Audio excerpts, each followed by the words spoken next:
ও কোনো প্রকার ত্রাণ, শুকনা খাবার ও জামা কাপড় পাঠায় দান করি। বন্যার্থী ভাইদের জন্য দান করি। আপনাদের এই দান আমাদের জন্য আমাদের প্রশাসন উপজেলা ছাত্র সমাজ আপনাদের কাছে আসবে।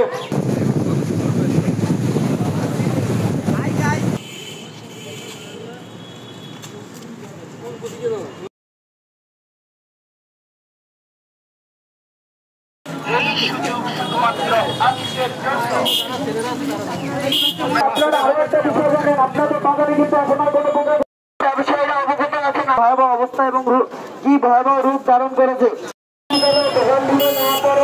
আপনারা কি তাদের থেকে একটু আশা করছেন না? তাহলে তারা একটু বিপদে গেছে, কেন নয়? আমরা তাদের পাশে দাঁড়াই। তারা বিপদে দেখলে আমরা পাশে দাঁড়াবো, আমরা বিপদে দেখলে তারা পাশে করি। অর্থাৎ আমরা সবাই সাহায্য করতে পারেন।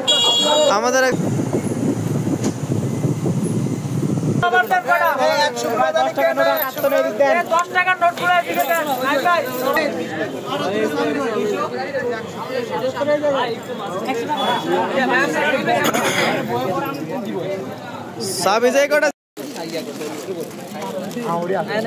সবাই